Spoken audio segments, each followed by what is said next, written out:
الشیطان الرجیم بسم اللہ الرحمن الرحیم الحمد للہ رب العالمین وصلی اللہ علی محمد وآلہ الطاہرین اللہم صلی علی محمد.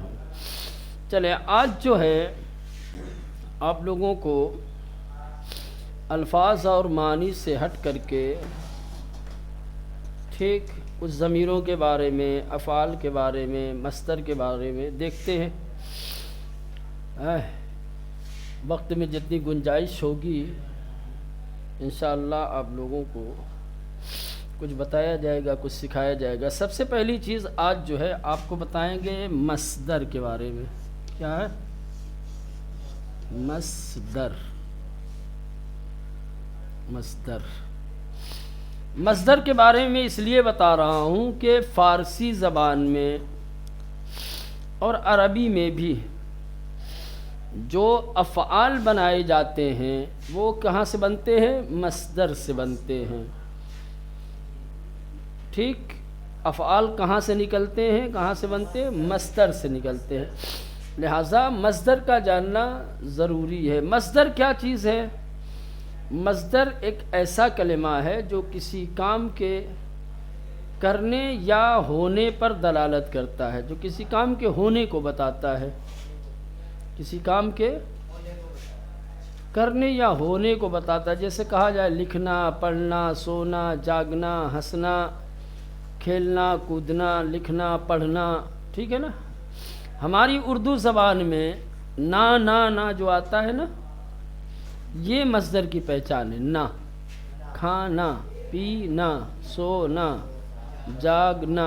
ٹھیک ہے، یہ تو یہ نا ہماری زبان میں کیا ہے؟ مصدر کی پہچان ہے. اب یہ جتنی چیزیں میں بتا رہا ہوں یہ سب کیا ہے؟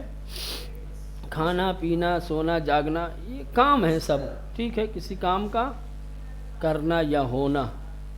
ٹھیک ہے، کسی کام کا کرنا یا ہونا، اس کو کیا کہتے ہیں؟ مصدر کہتے ہیں. ٹھیک،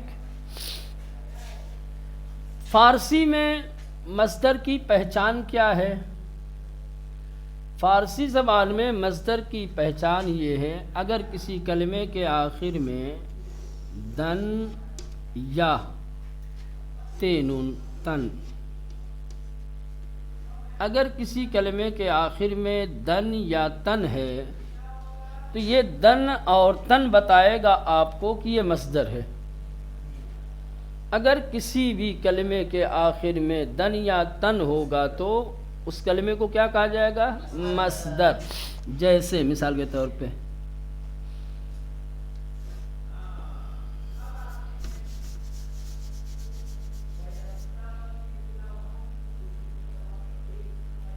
جیسے رفتن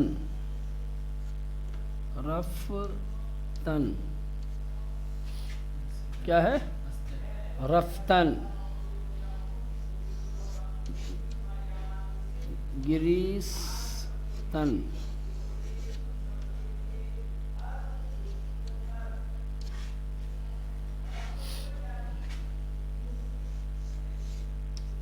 جارو کردن. ابھی سمجھا رہا ہوں ایسے، ابھی فی الحال اتنا دیکھیں. اس کے آخر میں کیا آیا ہے؟ تینون. اس کے آخر میں آیا تینون. اس کے آخر میں آیا دال نون. تو جس کلمے کے آخر میں دال نون یا تینون آئے تو اس کو کیا کہتے ہیں؟ یہ بتا دے گا آپ کو کہ یہ مصدر ہے. ایک البتہ خالی یہ ہونا کافی نہیں ہے، ایک چیز کی طرف اور توجہ دینی پڑے گی. اگر کسی کلمے کے آخر میں دن اور تن ہے تو ضروری نہیں ہے کہ وہ چیز مصدر ہی ہو. جیسے میں دو مثالیں دے دوں آپ کو. گردن، برتن، مثال کے طور پر. یہاں بھی دال نون ہے، یہاں تینون ہے، تو کیا گردن مصدر ہے؟ گردن تو اسم ہے، یہ کام کرنا نہیں ہے، نام ہے کسی چیز کا. برتن، تو دو چیزیں. اب مصدر کے لیے دو چیزیں ضروری ہو گئی. ایک تو آخر میں اس کے دال نون یا تے نون ہو، ٹھیک، پہلی شرط۔ دوسری شرط یہ ہے کہ اس سے دوسرے افعال بنائے جائیں، اس سے دوسرے جیسے اس سے ماضی بنایا جائے، مضارع بنایا جائے، امر بنایا جائے۔ اگر مصدر ہوگا تو اس سے دوسرے افعال بنیں گے، اگر مصدر نہیں ہوگا تو اس سے افعال نہیں بنیں گے۔ جیسے ہم نے رفتن، اب رفتن سے اب بنا سکتے ہو ماضی، مثلا کہ رفت، یا رفت است، یا می رود۔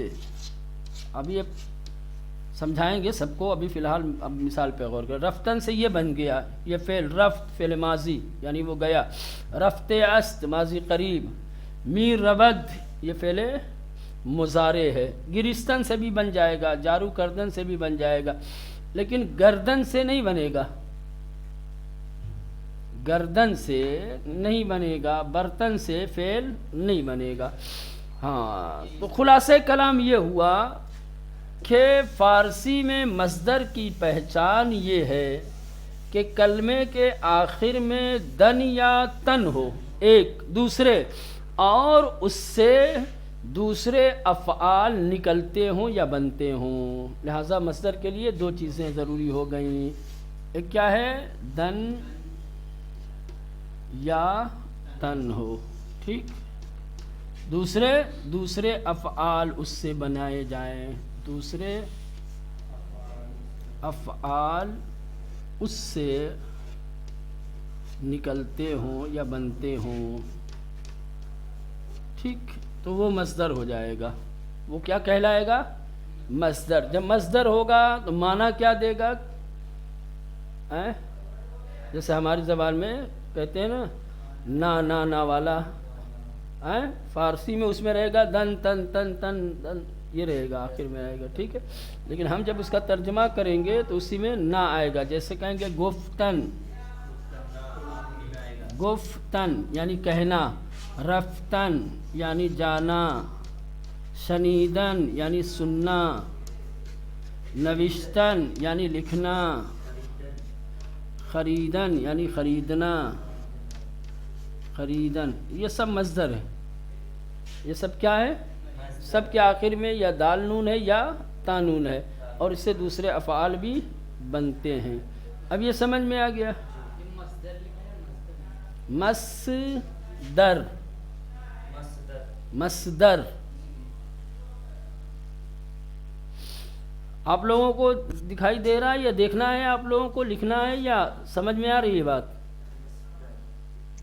ایک بار اس کی شو سمجھ جی، بورڈ دیکھنا ہے آپ کو، آپ لوگوں کو؟ جی جناب، اسکرین شو کر دیجئے۔ کیمرے سے دکھا دیں ادھر بورڈ پہ؟ جی جناب۔ چلے، کہاں گیا؟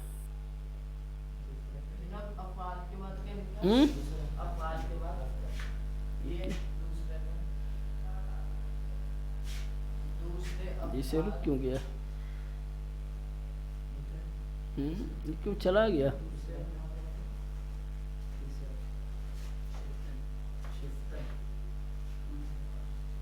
تیسرا کیا ہے؟ تیسرا یہ شنیدن، افعال کے بعد اس میں مصدر میں دوسرے افعال آتے،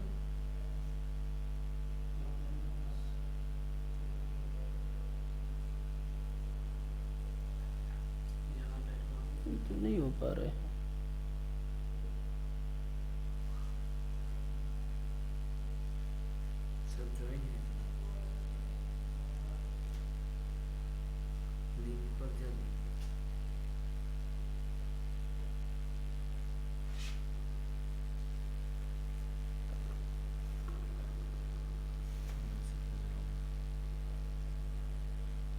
یہاں سے تھوڑی دکھے گا،